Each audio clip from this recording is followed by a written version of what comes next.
Hello everyone, welcome back to our channel, The Kraken. So today in this another session for this mock practice series, we are going to discuss another part for the LC. So this is part 3 for the LC. So we have already discussed something like 25 questions to 15 and 10 questions in the previous parts. So I am Sumant. Let's start the session for BFM and CIB exam, right? So आपको मैं content पहले दिखा देता हूँ.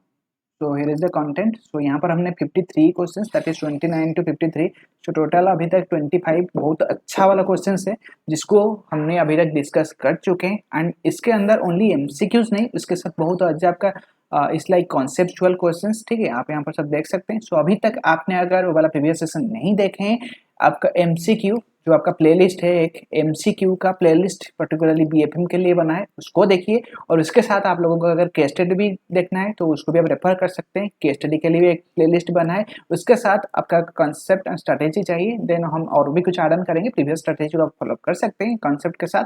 तो उसके लिए आपको बीएफएम को रेफर करना है. ठीक है, और एबीएम के लिए एबीएम में आपका मिक्स है, आपका केस स्टडी के साथ एमसीक्यू. सो पहले हम अभी मैं बीएफएम को खत्म कर लेता हूँ, थोड़ा आगे ले लेते हैं. सो उसके साथ में एबीएम का भी कुछ ऐड ऑन कराएंगे. ठीक है, सो चलिए आज के सेशन हम स्टार्ट करते हैं.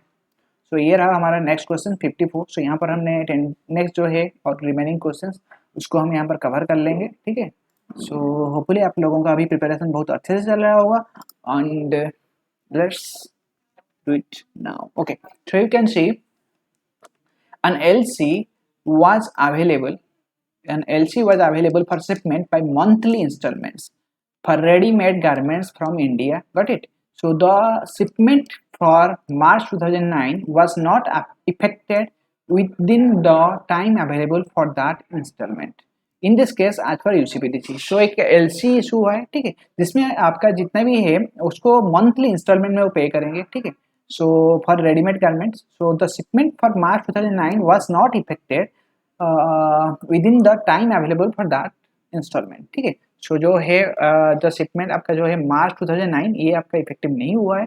सो during that time available for that instalment. So यहाँ पर आपका यूसीबीडीसी का रूल क्या बोलता है. सो यहाँ पर देख सकते हैं ऑप्शन ए में क्या है, that is beneficiary of LC can shift 2 instalment together in April 1 and 2000. मतलब क्या हुआ है, आपका मंथली ले रहे हैं, मंथली शिपमेंट हो रहा है एंड मंथली इंस्टॉलमेंट हो दिया जा रहा है. सो इसीलिए आपका जो 2009 ये इफेक्टिव नहीं हुआ है. दैट मीन्स ये बोल सकते हैं ये डिफॉल्ट हुआ है.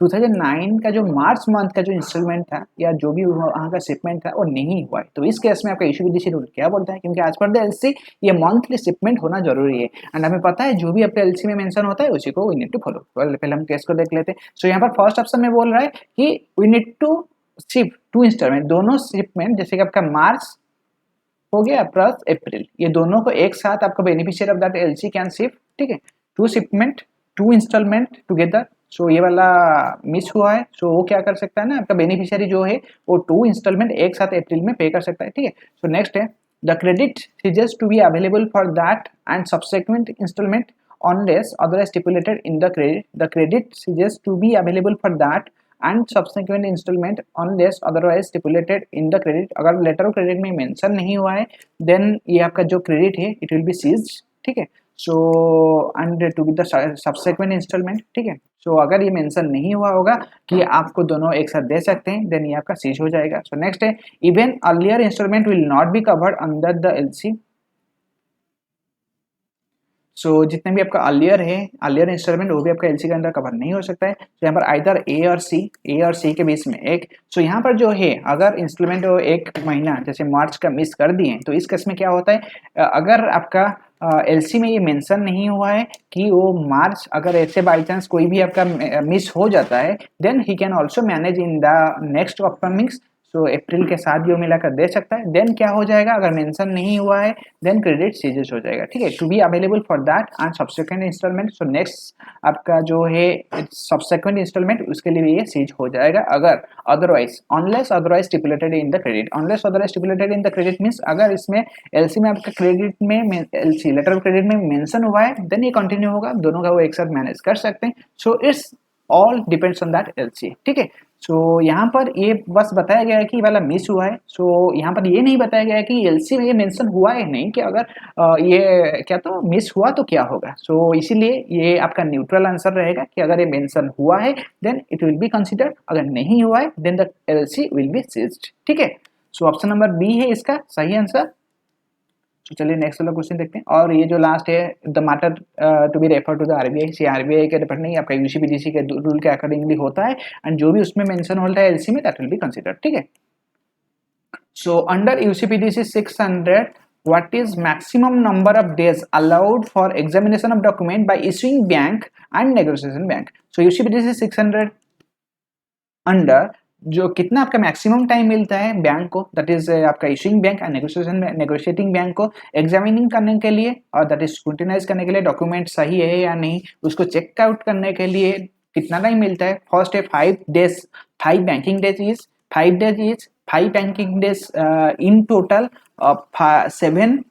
5 बैंकिंग डेज इन टोटल, मतलब आपका जो है issuing bank and negotiate bank दोनों को मिला के 7 banking days in total and 7 banking days. So यहाँ पर बताया गया है जो आंसर है दोनों को, जैसे कि अगर issuing bank and negotiating bank तो दोनों को अलग अलग टाइम मिलता है, जैसे कि आपका ईच 5 जो इसका आंसर है option number A, that is 5 banking days is, that means आपका जो इशूइंग बैंक है एंड जो नेगोशिएटिंग बैंक है इन दोनों को यहाँ पर भी आपको 5 डेज मिलेगा और यहाँ पर भी आपका 5 डेज। सी यहाँ पर 5 डेज नहीं, it is banking days. Banking days means जिस दिन आपका बैंक जो है, जो भी आपका बैंक है दैट इज वर्किंग है। सो अगर कोई हॉलीडे आ जाता है we need to skip that, ठीक है। सो जैसे कि अगर संडे आ गया then we will consider the Monday, so Sunday we need to skip that particular Sunday. So 5 banking days is important, not only 5 days, right? 5 banking days, and to each for issuing bank also 5 days, for negotiating bank also 5 days, for scrutinizing or examination of the documents, ठीक है। सो चलिए next वाला question देखते हैं। So here is the next question. So see यहाँ पर जो sentence है बहुत अच्छा है। एलसी इसलिए इंपॉर्टेंट हुआ है कि लास्ट टाइम आपका 5 to 6 मार्क क्वेश्चन एलसी है आ गया था। सो यहाँ पर एलसी के साथ साथ वी आर ऑल्सो कवरिंग यूसीपीडीसी 600, ठीक है। अगर ये वाला सेशन जितना हुआ है ना हमारा 3 वॉल्यूम में और कुछ है, इसके साथ भी जो 3 वॉल्यूम कंप्लीट हो गया, ये वाला आप सेशन देख लीजिएगा, आपका यूसीपीडी के साथ एलसी में आपको थोड़ा कॉन्फिडेंस बूस्ट हो जाएगा, और आप एक होता है ना अंदर से आपका एक एनर्जी लेवल आ जाएगा कि you can attempt any exam, sorry you can attempt any question in the BFM, at least you can analyse the questions, ठीक है। सो ये वाला क्वेश्चन देखिए, क्वेश्चन नंबर 56। सो आज का क्वेश्चन नंबर 56 ऑफ मॉड्यूल है, ठीक है। सो चलिए आज का article 36 of UCPDC 600 force majeure clause, ठीक है। A bank assumes no liability और responsibility for the consequences arising out of the interruption of its business by act of God, riots, civil commotions, insurrections, wars, act of terrorism, or abstinence strikes, lockouts, or any other causes beyond its control, ठीक है। So which of these items has been added in UCPDC 600, ठीक है। Which of the items has been added in the UCPDC 600, ठीक है। सो यहाँ पर ये बोला गया है कि as per the article 36 has been added in UCPDC 600। सो यहाँ पर बताया गया as per the 36 UCPDC 600। सो यहाँ पर बताया गया कि अगर कोई फोर्स्ड मेजर क्लॉज है, सो जहाँ पर कि बैंक का कोई लायबिलिटी नहीं रहेगा, बैंक का कोई रिस्पॉन्सिबिलिटी नहीं रहेगा, अगर कोई ऐसा एक्ट हो जाता है, कोई ऐसा मतलब सिचुएशन क्रिएट हो जाता है जो कि बैंक का आउट ऑफ कंट्रोल है, अगर कोई नेचुरल कैलामिटी हो जाता है, ठीक है, और कोई स्ट्राइक्स वगैरह हो जाता है, राइट्स वगैरह होता है, दंगा वगैरह हो जाता है जो कि बैंक के कंट्रोल में नहीं है, ये तो कभी भी हो सकता है कहीं पे भी। सो जो कि हमारा आउट ऑफ कंट्रोल हो जाता है और यहाँ पर कुछ कुछ मेंशन हुआ है, देन यहाँ पर आपका बैंक का कोई भी लायबिलिटी नहीं रहेगा, कोई भी रेस्पॉन्सिबिलिटी उस केस में बैंक का नहीं रहेगा, ठीक है। सो यहाँ पर जो है पॉइंट है which of this items has been added in UCPDC 600। So UCPDC 600 में कौन सा वाला है जो एड हुआ है। सो यहाँ पर है act of terrorism, wars, riots and both A and B and none of this. So इसका जो आंसर है, करेक्ट आंसर जो है, so you can see, so the term which has added in that is act of terrorism in UCPDC 600. So option number A is the correct answer. Okay. So here you can see if about approximately is not written with the quantity of goods and a tolerance of more or less quantity of goods, a tolerance of more or less than the quantity of goods is allowed, provided the credit does not state the quantity in terms of stipulated number of packing units or individual items, and the total amount of the drawing does not exceed the amount of credit. ठीक है. तो यहाँ पर क्या बोला गया है, देखिए पहले हमारा एक क्वेश्चन था जिसमें ये था कि अगर अबाउट अप्रोक्सीमेशन मिलता है देन वहाँ पर टॉलरेंस का जो है परसेंटेज, जो टॉलरेंस परसेंटेज इसमें आपका अमाउंट जाता है, क्वांटिटी जाता है एंड नंबर ऑफ यूनिट्स जो है, और इसमें जो टॉलरेंस होता है ना आपको कितना मिलता था 10%. पर यहाँ पर जो क्वेश्चन है here the question is different. अगर आपका about and approximation has not been mention then what is the tolerance level. ठीक है. सो इसका जो आंसर है पहले मैं आपको बता देता हूँ, that is 1%, 5%, 10%, nil and none of this. So अगर मेंशन नहीं हुआ है then it will be considered as 5%. And what are the conditions that is applied, जो भी आपका टोटल अमाउंट होगा, जो भी आपका टॉलरेंस अमाउंट का इंक्लूड होने के बाद भी होगा, so it should not exceed the total amount of the credit. जो भी आपका एलसी का क्रेडिट, एलसी का अमाउंट होगा ना उसको एक्सीड नहीं होना चाहिए. ठीक है. सो इसका जो अगर मेंशन नहीं होता, जैसे आप ये वाला रिमेंबर रखिए, इस क्वेश्चन का मेन पॉइंट वही है कि अगर मेंशन नहीं होगा तो उसका क्या रहेगा, that is 5% will consider the tolerance level. ठीक है. जैसे कि अगर 60 था, अगर मेंशन हुआ है it will be 70 plus 10, sorry we are just considering 60 है तो इसका 10% होगा. ठीक है. प्लस 10% और माइनस 10%. ठीक है. सो 10% प्लस मतलब 6 होगा ना, 66 माइनस हो जाएगा, 6 माइनस हो जाएगा, दैट इज 54. सो ये है आपका टॉलरेंस लेवल का. अगर 60 है, अगर मेंशन नहीं हुआ है, इफ नॉट मेंशन देन 60 का 5% होगा, दैट इज प्लस 63, ये होगा 63 मैक्सिमम एंड आपका होगा 57 मैक्सिमम. ठीक है. It is without about and approximation. ठीक है. So just remember this is 5%. ये बहुत अच्छा इंपॉर्टेंट क्वेश्चन है. ठीक है. और अच्छा कॉन्सेप्चुअल भी है. सो नेक्स्ट वाला क्वेश्चन देखिए 58. So if in a letter of credit word about, so ये वाला word is written with the date of the submission of documents for negotiation, then up to which date documents can be submitted. so यहाँ पर जो था देखिए क्या था आपका जो है क्वांटिटी के साथ था. ठीक है. Is not written with the quantity of the goods. तो यहाँ पर वही बोला गया है कि यहाँ पर क्वांटिटी ऑफ द गुड्स के साथ मेंशन नहीं किया गया है. देन यहाँ पर ये बोला है provided the credit does not state the quantity in terms of stipulated number of packing units and individual items and the total amount of drawing जो है it should not be exceeded the amount of credit. and यहाँ पर एक point mention है, अगर quantity सारा about and approximation mention नहीं है देन वी विल कंसीडर 5%. और इसका कंडीशन क्या है, आपका जो एलसी में ये स्टेट नहीं होना चाहिए कि in terms of the stipulated number of packets, मतलब नंबर ऑफ पैकेट्स में ये वाला इंक्लूड नहीं होना चाहिए, क्योंकि 1 2 3 4 5 नंबर अगर पैकेट्स में मेंशन हुआ है then we can consider like 5% मतलब आपका बहुत ज़्यादा हो जाता है. ठीक है. सो इन दैट केस अगर पैकेट ये वाला है stipulated number of packing units and individual item में मेंशन नहीं होना चाहिए. अगर वेट में है देन वी कैन कंसीडर, अगर 50 kg है, 100 kg है, 1 टन है, सो उस केस में विल कंसीडर दैट. ठीक है. सो यहाँ पर नेक्स्ट वाला क्वेश्चन देखिए. सो नेक्स्ट वाला है दैट इज यहाँ पर word is written with the date. So ये जो अबाउट वर्ड है ये रिटन हुआ है विद द डेट के साथ, date of submission of the document. That means document submission के लिए कोई एक अप्रोक्सीमेशन डेट दिया गया है. Then up to which date documents can be submitted for negotiation. So यहाँ पर ऑप्शन है that is 5 days before, 5 days after and 5 days before or 5 days after and next none of this. so यहाँ पर जैसे कि for example मैं आपको बोलता हूँ that is first sorry so 25th जनवरी हमारा डेट बोला गया है for the submission of date for the submission of the document and you have mention that about, ये जो अबाउट वर्ड है ये वाला मेंशन हुआ है. देन आपको कितना मिलता है, this is option number C 5 days before और 5 days आफ्टर. दैट मीन्स आपको 30 मिल जाता है, 30 जन और 20 जन.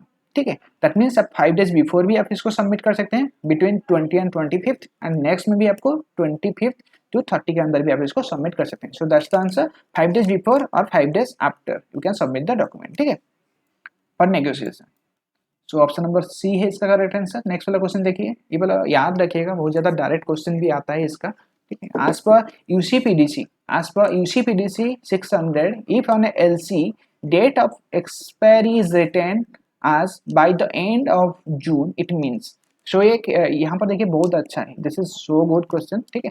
सो एलसी में क्या हुआ है, it's mention the date of expiry is the end of the June. So यहाँ पर ये मेंशन नहीं हुआ है कि कौन सा वाला डेट पर्टिकुलर, पर मेंशन हुआ है एंड ऑफ द जून। सो इसका मीनिंग क्या है, सो ऑप्शन नंबर ए देख सकते हैं 21st to 30th June, 30 June and 21st June to 29 June if 30th June is holiday, ठीक है, and none of the above। सो इसमें मेंशन ये किया गया है कि end of the June. So end of the June मतलब हम जो लास्ट 10 डेज है ना, will consider that means your correct answer is will consider that is 21st to 30th June. और ये पर्टिकुलर जो है 21st to 29 June, 30 June is holiday. So ऐसा पर्टिकुलर कुछ मेंशन नहीं किया गया है। सो आज्यूम हम वही भी करेंगे कि ये आपका जो है एलसी का जो डेट ऑफ एक्सपायरी है that is 21st to 30th जून, ठीक है। लास्ट 10 डेज जो है मंथ का, उसी को हम कंसिडर करेंगे। जैसे कि आपका ये हो गया 31st होता, तो 31st वही हो गया 22 टू आपका 31st अगस्त, ठीक है।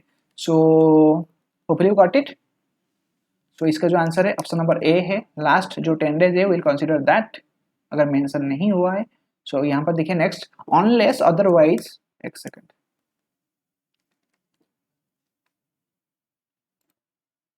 unless otherwise stated in letter of credit, banks will accept which type of bill of lading?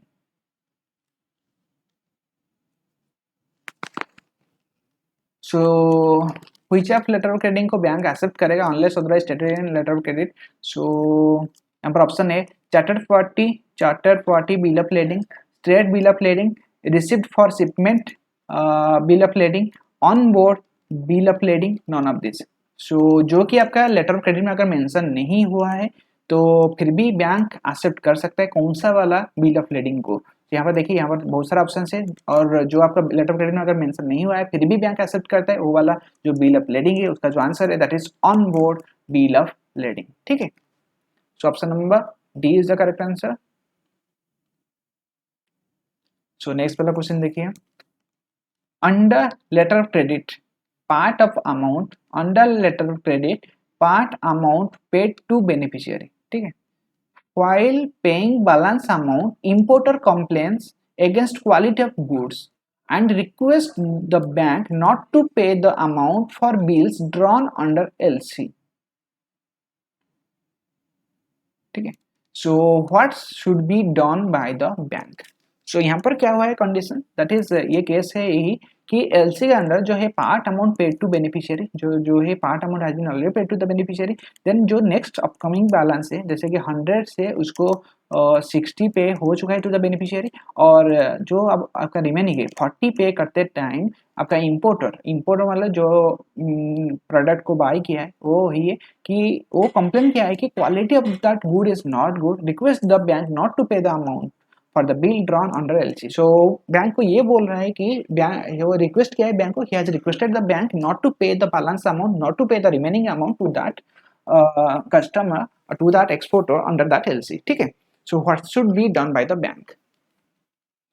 यहाँ पर है क्या क्या एक्ट हो सकता है by the bank. So option देखते हैं।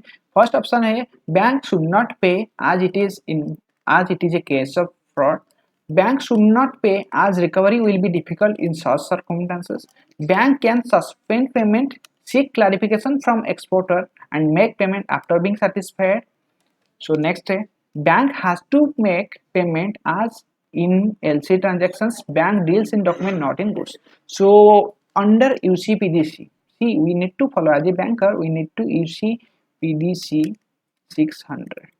सो इसके रूल के अकॉर्डिंग जो जितने भी हम बैंक से, ठीक है, bank deals with document not with goods, ठीक है। So that means we will proceed for the as per the documents whatever mention in the documents, ठीक है। सो पहले जब पे हो गया था क्योंकि ये मेंशन था एलसी के अंडर में, ठीक है। So will also follow that, अभी रिक्वेस्ट करने पर कुछ हो ही नहीं सकता है। सो आज ए bank we will not consider this request not to pay, we will consider the option number D, bank has to make payment, we need to make payment because it's mentioned in the LC transactions, and bank why we need to pay because as per UCPDC bank deals in documents not in goods। so हम जो है जो भी documents है उसके accordingly we will proceed further, क्योंकि हमें good में क्या होता है क्या नहीं हमें कुछ मतलब उसके साथ हमारा कोई रिलेशन है ही नहीं। सो इसका जो इस केसेस में हमारा जो आंसर है that is option number D. So next वाला क्वेश्चन देख सकते हैं। In letter of credit it is written that document can be negotiated on 30th June, ठीक है। So in letter of credit it is written that document can be negotiated on 13th June। So in this case the document can be negotiated up to which date. So letter credit में ये mention किया गया है कि आपका जो भी document है that can be negotiated on 13th June, ठीक है। सो इस केस में आपका डॉक्यूमेंट को कौन से दिन तक नेगोशिएट हम कर सकते हैं। सो ऑप्शन ए है on 13th June only, between 25th to 30th June, between 26th to 30th June, between 25th June to 5th July, ठीक है। Non of this. सो जैसे कि 30th June मिला है, ठीक है।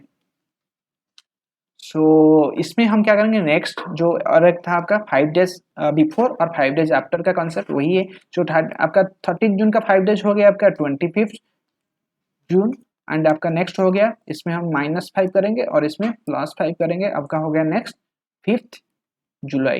सो ये जो है ऑप्शन नंबर डी है इसका करेक्ट आंसर, क्योंकि इसमें हम क्या करेंगे मेन इंपॉर्टेंट है that is before 5 banking days before और आफ्टर, ठीक है। सो जो भी आपका डेट मेंशन होगा उसका 5 days before and 5 days after को हम कंसीडर करेंगे। सो यहाँ पर मिनिमम हो गया आपका 25 जून के बाद तो कर सकते हैं अप टू कब 5 जुलाई तक, ठीक है। सो ऑप्शन नंबर डी है इसका correct answer.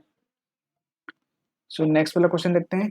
A letter of credit issued on strength of another LC. So ये वाला हम ऑलरेडी शायद वॉल्यूम 1 में इसको डिस्कस कर चुके हैं, ठीक है। सो फिर भी हम डिस्कस कर लेते हैं। A letter of credit issued on the strength of another LC, what it is known as. So इसको हम क्या बोलते हैं। Option A back to back credit, transferable LC, red clause LC, anticipatory LC.